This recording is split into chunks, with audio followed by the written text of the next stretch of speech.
I said that to my old man, about like the amount of pressure we have in our generation at this time of like at this point in history. Yeah. I go, like our olds worked hard, but they didn't have emails to deal with after work. Yeah. You know what I mean? Did we have this conversation on the phone? Maybe. Yeah. I think you were losing it about your parents, and I lost it back. Yeah.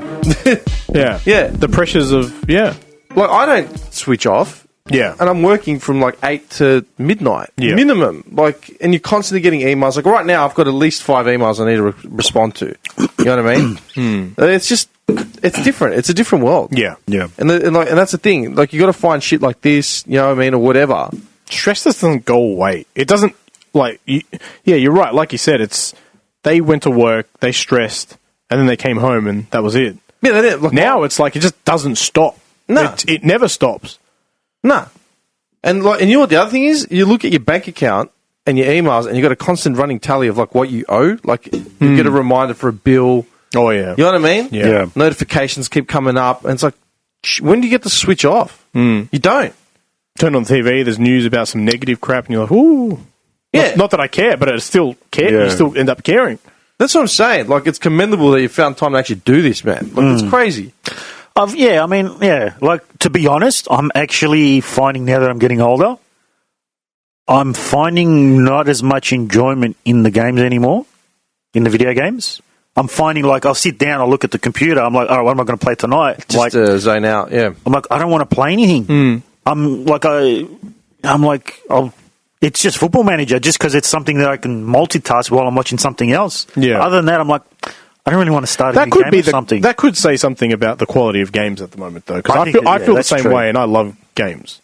But I still feel the same way as you. I sit there at my computer every night, and I'm like, what the hell am I doing? Yeah. Like, as soon as I finish school, all I want to do is play a game and just relax and get my mind off it. And I just sit there, and I'm like, there's nothing to play. Yeah. I've got so many games on Steam and Origin. All these and new whatever. games that I'm waiting for. Nothing. Like I've got, nothing. Like, they're all boring. Yeah, they are. I've bought like 3 games and returned them on Steam within the last 2 hours. Playing within 2 hours. Yeah. I've done 3 in the last week, I think. Like, I don't know. So that's fascinating to me because I don't have time to sit down, period. Yeah.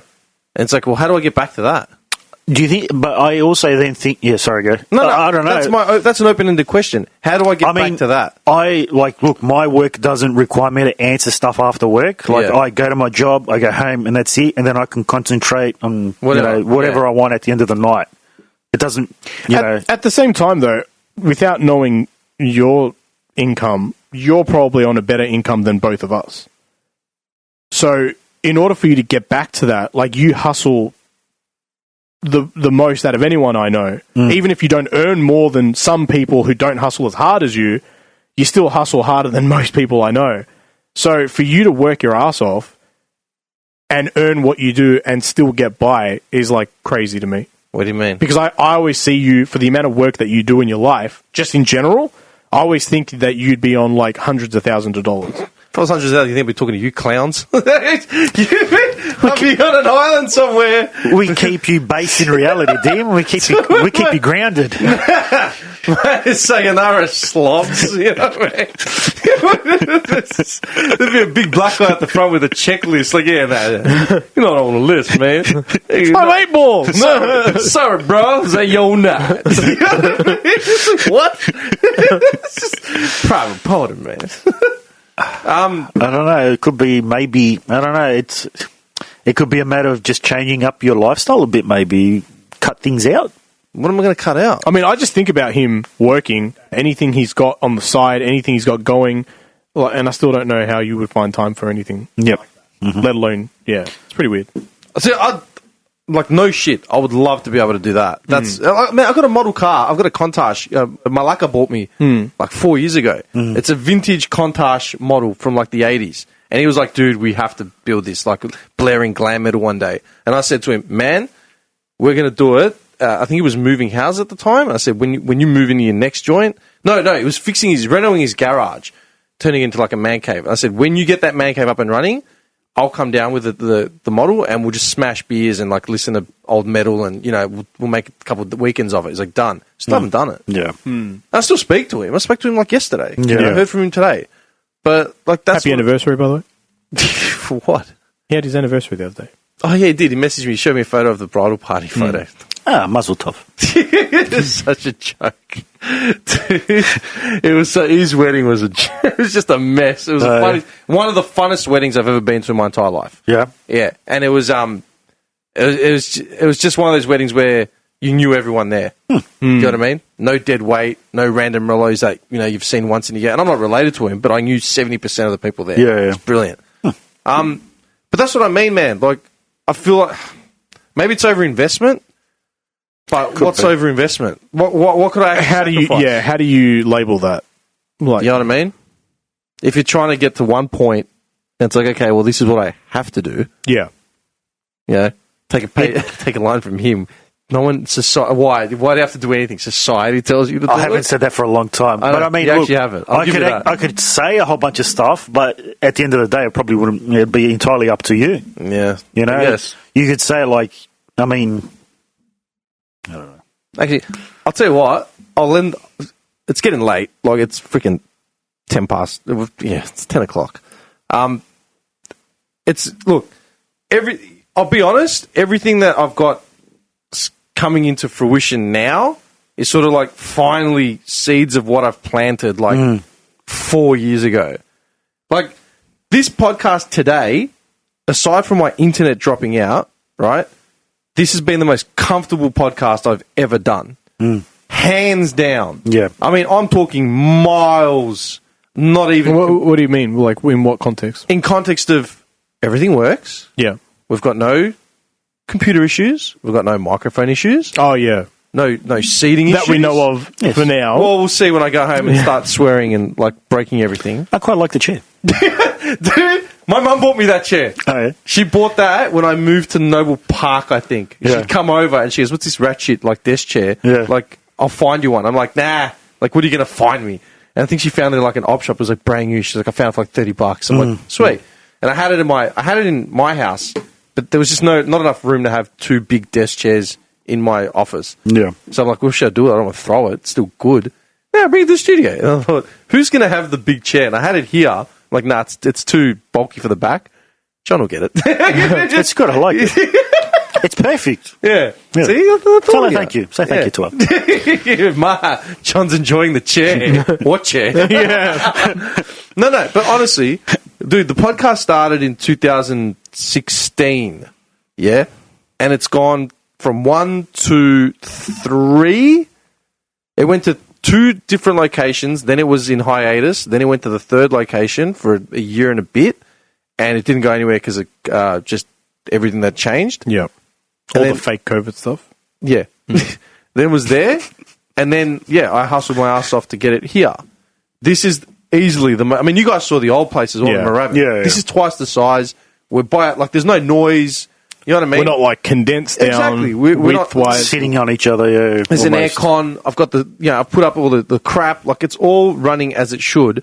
And thank God COVID's, like, on its way out, so at least I can start utilising it again and blah, blah, blah. But... And... Is it though, really? Is it though? Is it though? I mean, I see at least another 3 years of this. Oh, yeah. No, for sure. Is it though? Because the vaccine rates are fake, apparently.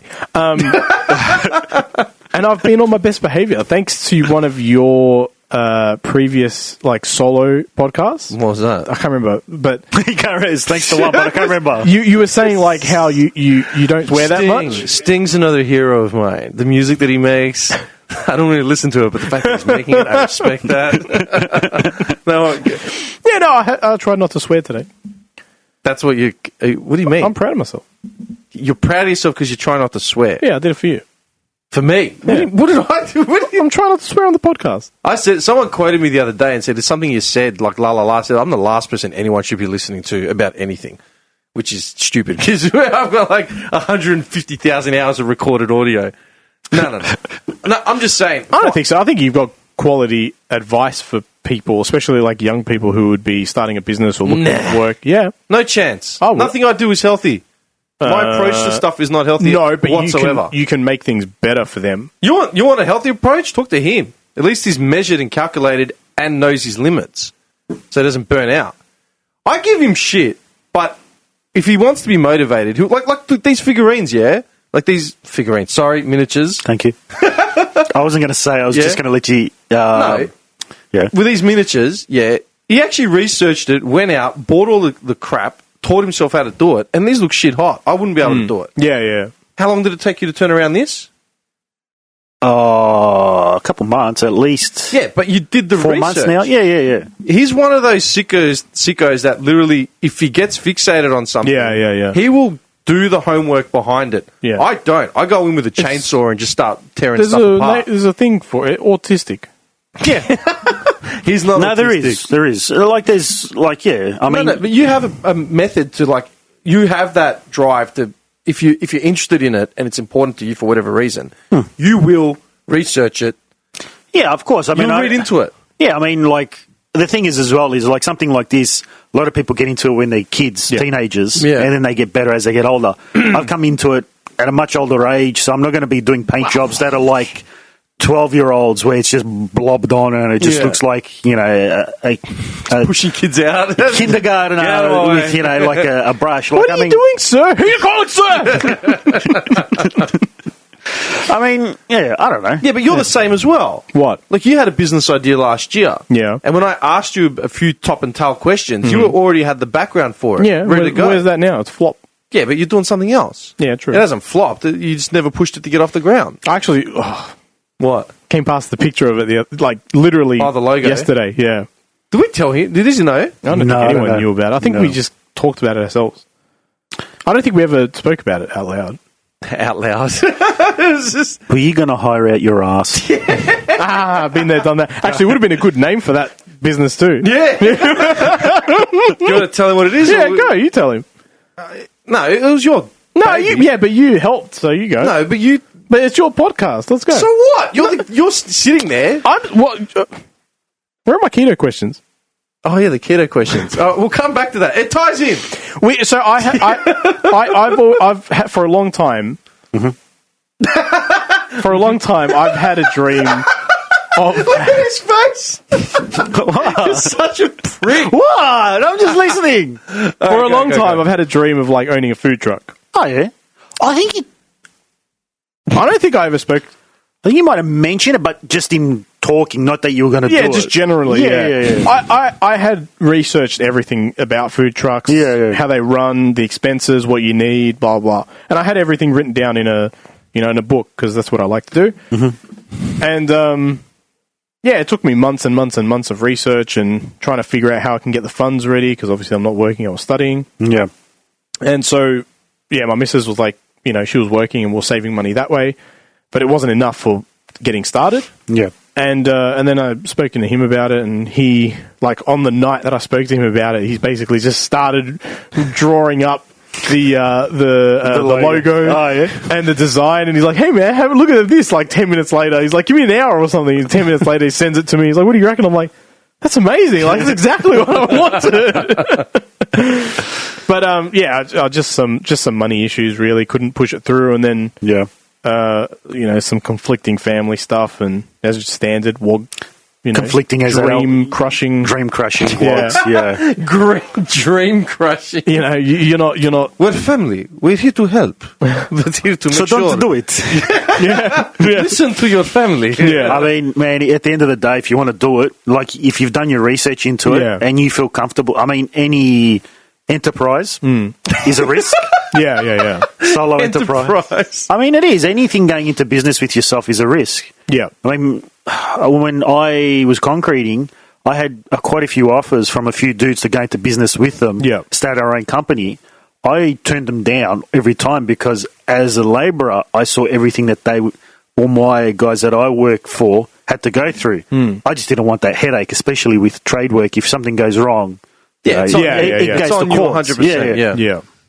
So I mean, like, if you're happy with like the risks, risks, and you feel comfortable. I mean, it's always going to be like I don't want to say risky, but like it's like, what do you call it? Like liability?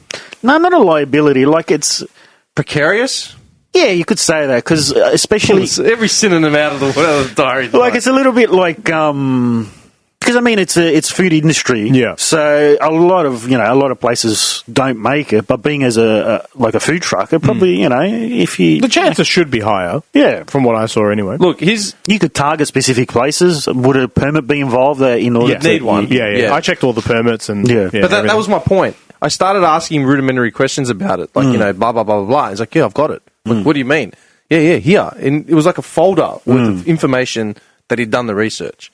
Do you know what I mean? Not only that, I had already been to like 7 banks Oh yeah. to try and get the loan approved. Yeah. But that was the point, that he actually done the research. You're both like that. You know? The question is, what type of cuisine was it going to be? Keto. It was catered to low carb. Okay, I thought you were going to say Greek or No. It was catered to like think fast food, but fast food for low carb. I hope it goes well. all the best with that, man. We're like Look, family. mate, no, but you know what? It probably would do all right. You'd have to target specific areas. Yeah, it's yeah. not like you could just rock up. In Yeah, probably I had a list of Frankston or something suburbs. like that. Yeah. No, I had a list of suburbs and all that. I'll give you, when I heard his pitch, I thought it was brilliant. And then, who am I? I'm just another schmuck. Like, I'm no one. And then when I came up with the logo, we sort of both like got G'd up. I'm like, this is freaking sick. Like, yeah, mad, we can buy this. But the only bit of advice I actually had for him, which was motivation for me getting my stuff off the ground, was every time you go, like, and I used the hospitality industry as the example. How often you go to a cafe and there's some knucklehead behind the counter, doesn't know what he's doing, and you know he's going to, or even as a retard that you know personally, and you wonder, how does this idiot stay in business? Yeah. Because the truth is sometimes all you need to do is open the door and turn on the light. Yeah. And you'll make money. Yeah. That's Enough true. to even just survive and make a living. You know what I mean? I mean, here in Victoria, it is pretty cutthroat too. Like, you got to have some good. You got to have good products. We have high standards here. So if it doesn't cut it, you just won't make it. Yeah. You'll make money for the short term. Yeah. Until the reviews get you. But then you need to diversify and word of mouth. Yeah. Like, but that's what I mean. Even morons that continually stuff up meals will put people through their doors. Yeah. That's fact, man. Like, you wonder, like, how often, like, you go into, dude, grocery stores that sell wilted food, wilted fruit. It's like, how is this person even keeping the doors open? Because it's $2 a kilo. Yeah, and they're there 5 years later. They're still there doing the same thing. Yeah. And that was my motivation. That was my one bit of advice I had. Like, don't worry about what anyone else is doing. Make sure you're on top of it. Create your own lane, and then it'll come. Do you know what I mean? And then, like, it goes full circles. Like with me, like I've said it. If you've listened to my solo, have you seriously listened to it? Really? Yeah. Multiple times. I don't actually believe anyone listens to it until someone tells me that they listen. No, I listen. Shower. I swear to you, I play it in the shower every time I have a shower. Every time I have a shower, I listen to your solos. Yeah. I can't imagine what's going on in your house. Like, what are you doing in there? I mean, normally shower's supposed to be for your own personal thoughts. I know. My voice... Like, work through your problems. But his thoughts are basically my thoughts. against the tile wall. That's Assassins, isn't it? Yeah. I just feel better hearing someone else say it except for me. And he nails it every time when he speaks. Okay, well, that's nice. Yeah. Thank you. Full circle, like, with me, I've said it multiple times. This is the best position I've been in emotionally and mentally ever. Like, I can, without a doubt, like, I'm not waking up with anxiety of how am I going to deal with today. I'm waking up with anxiety of, like, shit, I've got a lot to do today. I've got to get through this. It's going to be another long night. Who cares? Like, whatever. Yeah. And, like, I've got the bike ride, I've got this, I've got whatever I've got, my little systems in place to sort of keep me pumping along. It's no longer that struggle to get out of bed and everything hurts and, like, God, I've got this and I'm not going to be able to pay this and blah, blah, blah. So I've probably overinvested more than... That's probably where the issue comes in. I've probably just overstretched like what's tangible. Maybe. What would be considered healthy. And that's why I said don't follow my model. I would never be a motivational speaker because I don't know shit. I'm an idiot. Like, I'm the first person to say it. Experience is probably like a key part of... That's probably the only thing that's keeping me afloat because I'm sort of handling shit a lot better because I've been up and down, up and down, exactly. And I've seen stuff crash. I need to take more pages out of, like, say, his book where he's got a more calculated... But his life measured is so approach. different to yours. Yeah, but mine is completely different to you, though. Implement it. You just can't. Yeah, but that's what... It's a balance, man. Like, you have to sit down and you have to either you have to look at it and you have to see well, how much am I working once I get home? Am I still doing more work? Oh, 100, man. But is it replying to emails, or is it just more work? Some of it's emails, some of it's work to get ahead, some of it's to catch up. It's literally... do you know what's sick? This is when I realised that this was going to become a big problem. Last year, I'd look at my phone and I'm like, okay, I've got to be here, here, here, and here, and here. And I was multi-chaining, like daisy-chaining tasks based purely on geography and time. So I was like, I'm here, that's 37 minutes away from here. But while I'm doing that, I'll be on the phone, pumping through an email for an appointment, and then I'll get to one location, jump out of my car, go do something, and then tag that, get in the car, go to something else. It was there was no stop, man. You need some Dijkstra's algorithm in your life. Some what? Dijkstra's algorithm. What the hell's that? It's the algorithm everyone uses to find the shortest path to things. Oh, yeah. No, but I figured that out. And that's. I mean, I've been in logistics my whole life, man. Yeah. That's the one thing I know how to do: produce and move shit. But for me, the only thing that sort of weathered the storm was finding a form of inner peace, however it is, whether it's music, religion, whatever. That's probably the key thing that has driven it. So, cutting out all toxicity around you, like people, habits, all that sort of shit. That's probably been the key motivator to stay afloat, if that makes sense. People's a big one, especially during COVID times. Yeah, but like you said, you started mentioning the business and you brought up the WOG influence of, everyone bring shit canning before it's even on the ground. Yeah, and at the end of the day, they're not, they won't be responsible for your decision, your outcome. Yeah, you'll have to live with it, whether it's a positive outcome or a negative outcome. Yeah. They're just there. What in their own mind they might be thinking they're helping you, but at the end of they're thinking and it could just be fear on their end. They come. Let's face it. A lot of our parents, their generation came from impoverished time, and they might feel they're lucky that they've got what they have. Yeah. And so anything outside the box, anything that's new could be a threat to that stability, harmony, that harmony that they 100%. have. Yeah. And I mean, but that's what I'm saying. Yeah. You know what I mean? That's totally right. Exactly what you just said. It's a threat to their sort of micro environment, so we can't have that. Yeah, yeah. Whereas I'm the first person to say no one should ever live with as many liabilities as I do, ever. Because then you end up the way I have. It's taken ages to sort of steady the ship. And I know now, with all the investments, all the running liabilities that I have, the next 6 months are going to be more stressful than I've ever gone through ever. But if I come out at the end of it, I'll probably be in the best position mentally I've ever been in, and have set up. I'll basically see some reward for everything I've ever put myself through. And that's the best part, right? That's where experience falls in, because for me, and getting rejected with the whole business thing and that all not working out, I still managed to turn that situation into a pretty good situation because I'm loving what I'm doing now. Yeah, exactly. And studying is the best thing I could have really chosen. So whether it's luck or whether it's just good choices. Well, having said that, right, I'll close on this, okay? Because we are fucking over time now. It's 10:15. Dude, you know what I have to do? After you guys leave, I have a voiceover to record for a client. This happened this week by chance, and the turnaround was ridiculous. I'm going to play you something. All right, you'll freak. I purposely I've told a lot. I've told a lot of people about this. I've told a bunch of people about it, but I've kept quiet about it. But I thought, I'll tell you guys when I see this, because it is actually a big deal. Unslimer. Check this out. It's time to claim back your style. With M2 suits for $795 and $100 off all jackets. It's time for reimagining. Peter Jackson, the reopening. Oh, yeah.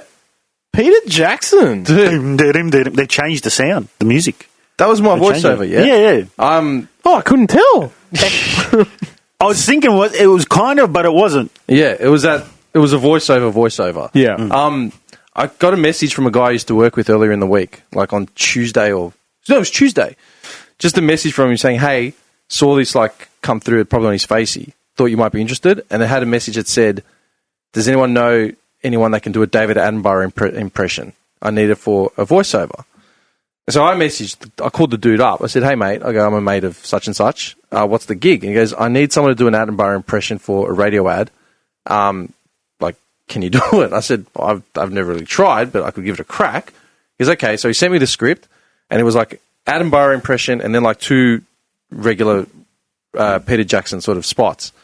So I've read it, looked at it, like, okay, had a crack. Then he's messaged me saying, you know what?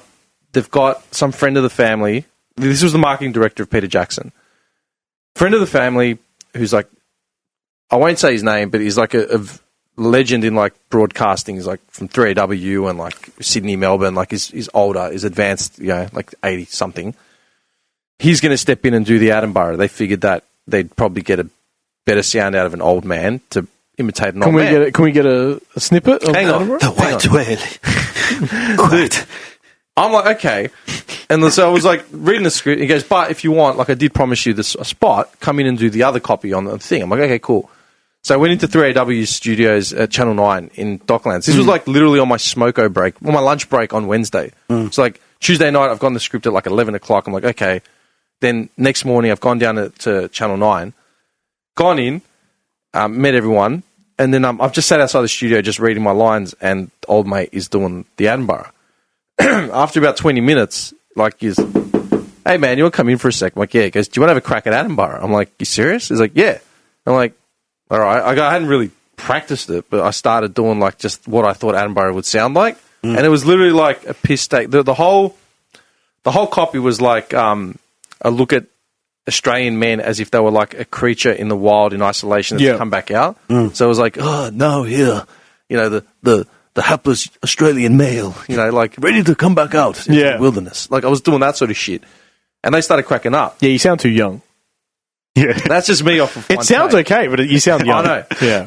And then I started getting like into it. Like this guy kept directing me and I just kept falling into it and just getting more and more ridiculous. And then the more ridiculous it got, like the more they were sort of like digging it. I recorded that. Then the old bloke did the rest of the copy and then he left. And then they're like, do you want to do the rest of it as well just to have a crack? I'm like, okay. So I did the rest of it. And they said, we've got a TVC, which is the one that I just played now. Do you want to have a go at that as well? I'm like, all right. So I did it.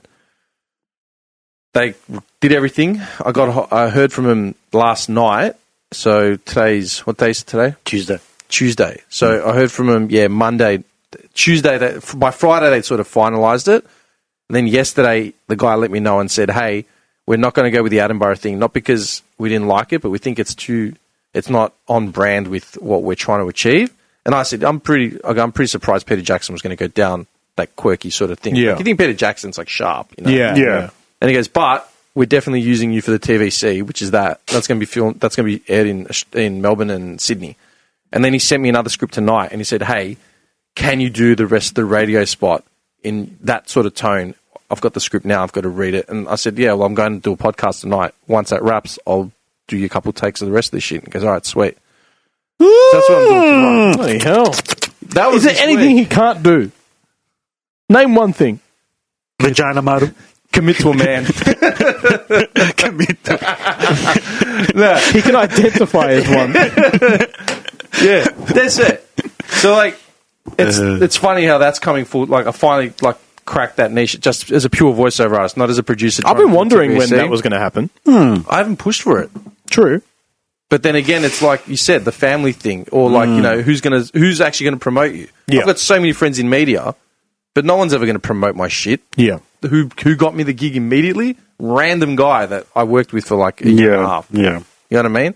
Who I barely speak to now. Like I touch base with every now and then. But that's the point. Like it's all coming full circle, but I've had to put up with a lot of shit for at least a decade of like grinding. And I still work full time, man. And I still work full time doing 4 a.m.s, man, on weekends. And do you know what I mean? I would never recommend anyone ever try to achieve success based on my model ever. It's the most outlandish, gung-ho, insane form. Only reason I'm staying awake is because I have as many outlets as I have, and there's really no other choice. I've got no... He loves us, that's why. Yes, he does. You're a fuckwit. Actually, I just got something tattooed on my arm that me and this guy created when we were 15. Just some respect. I do, man. Yeah, looking in the back of his head, this guy's fucked. What would it take? What would it take? Just a nervous Brit. I'm indentured to him now. My subject. What would it take for you to get like a cartoon or caricature of me on your ass?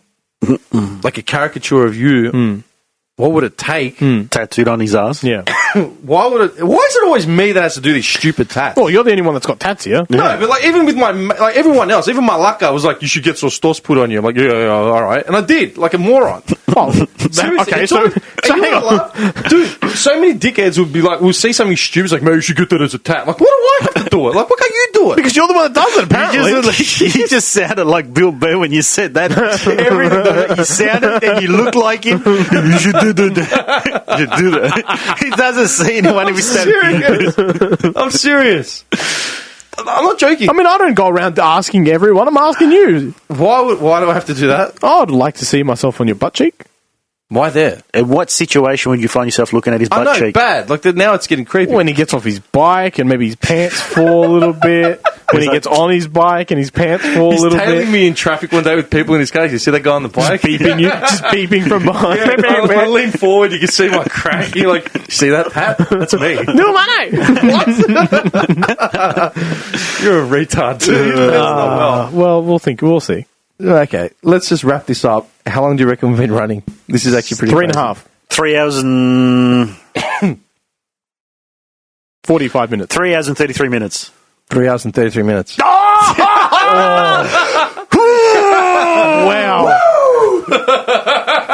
John never comes back ever again. Dude, that was bang on. How the hell did you even guess that? Because I got the clock out. And I just took a guess because we started around 9:45, 10 to... Still pretty good. Not bad. Still pretty good for a guess. I'm impressed. Nevertheless, Price is right. Here I come. we have to touch on your keto thing next time. I was going to say, Oh, yeah. how are you liking the digs finally? I Beautiful. think we're good. It's good. Yeah. The only thing is I that like it. earthquake knocked down those two portraits that were on. Oh, we didn't even talk about the earthquake. That's it. No, the earthquake. What earthquake? It was Godzilla. It doesn't matter. No, what earthquake? I was standing in an office in Dandenong. No, it was Wrap it up. No, look, I felt it, but like I was standing there like half asleep, and this woman Yeah. in front of me was like, "What's that?" I'm like, "I don't know." Seriously, I might have farted. I don't know. What is that? I go, "I don't know." The wind? No, like, could you feel that? I'm like, "Feel what?" Like, I literally was just, I was tired, and I looked outside, and there was a box truck just like was shaking. I'm like, "Oh yeah, the truck's moving. Must be an earthquake." And she's like, looked at me, and she got angry. And she's like, I'm like, what are you meant to do, man? I can't stop the earthquake. Halt! Be still. I was in bed when it happened, and I was like, I was at work. He was in bed. What would say about motivation again? I was in bed too. I sat up. I'm like, earthquake. Oh well, I've sat through them before. But then it was like it stopped, and then it went. I was like, like I took notice for a split second, like, and then it ended. Like, yeah, Dude, I was concerned for like 2 seconds. I had people messaging me that I haven't spoken to in like a year and a half, 2 years. Yeah, People yeah. interstate. Like, are you okay? I'm like, huh? And then I got onto Google, like literally news, earthquake hit Melbourne. I'm like, oh, there was an earthquake. Yeah. But people were freaking out. 2 days later, Tokyo Oh, it's had the like an largest. 8 or something. Yeah. And I'm like messaging my friends. I'm like, are you guys okay? And they're like, huh? Half the continent just disappeared.